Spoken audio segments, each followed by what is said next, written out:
ছাত্রদলই দীর্ঘ ১৭ বছর যাবৎ হামলা মামলা জেল জুলুম গুম রিমান্ড সহ্য করে হাসিনার বিদায় ঘটিয়েছে। ছাত্রদল মানে একটা উন্মাদনা, ছাত্রদল মানে একটা আনন্দ। ছাত্রদলের কোনো কর্মসূচি হলে সেটা আমাদের জন্য একটা আনন্দের ব্যাপার। শাহবাগে আজকে দীর্ঘদিন যাবৎ পরে ছাত্রদলের সমাবেশ হচ্ছে।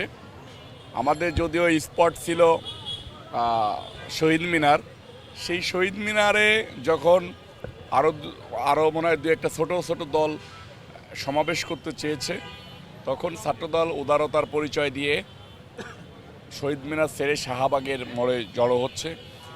এই ছাত্রদলের সমাবেশ কালকে জনসমুদ্রে পরিণত হবে। এই ছাত্রদেরকে দিয়েই এদেরকে দিয়েই বাংলাদেশের গণ অভ্যুত্থান হয়েছে, এদেরকে দিয়েই স্বৈরাচার হাসিনার পতন হয়েছে। এই ছাত্রদলই দীর্ঘ ১৭ বছর যাবৎ হামলা মামলা জেল জুলুম গুম রিমান্ড সহ্য করে হাসিনার বিদায় ঘটিয়েছে। এই ছাত্রদলের সমাবেশ মানে বাংলাদেশের গণতন্ত্রের পক্ষের সমাবেশ। এই ছাত্রদলের সমাবেশ মানে বাংলাদেশের গণতন্ত্র রক্ষা করার সমাবেশ। এই সমাবেশে লক্ষ লক্ষ ছাত্র জনতা যোগ দেবে। এই শাহবাগ মোড় কালকে জনসমুদ্রে পরিণত হবে বলে আমরা সকলে মিলে আশা করতেছি। জুলাই গণ অভ্যুত্থান হয়েছে দীর্ঘ ১৭ বছরের প্রতিফলনে।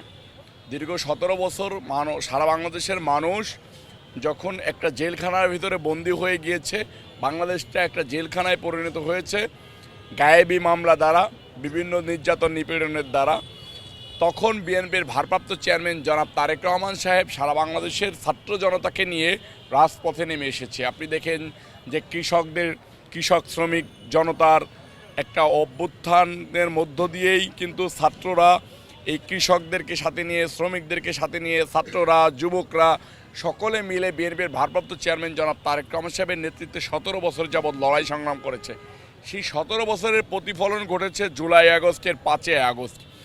এই জুলাই আগস্টের ৫ই আগস্টকে কিছু লোক নিজেদের সম্পদে পরিণত করতে চাচ্ছে।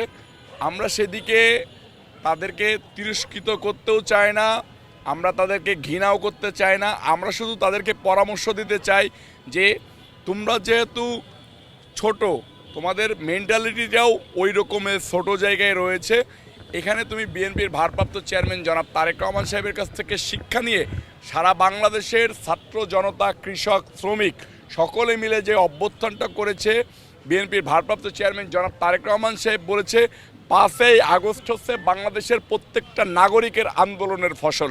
৫ই আগস্ট হচ্ছে যে সারা বাংলাদেশের প্রত্যেকটা নাগরিক এই আন্দোলনে শরিক হয়েছে। এই বাংলাদেশের যারা ভোটার, যারা নাগরিক, সকলের এই আন্দোলন কারো ব্যক্তিগত আন্দোলন না। আমরা তাই ছোট মানসিকতার পরিচয় না দিয়ে মানসিকতাকে অনেক বড় করার জন্য এই ছোট ছোট দলের নেতাকর্মীদেরকে আহ্বান জানাচ্ছি।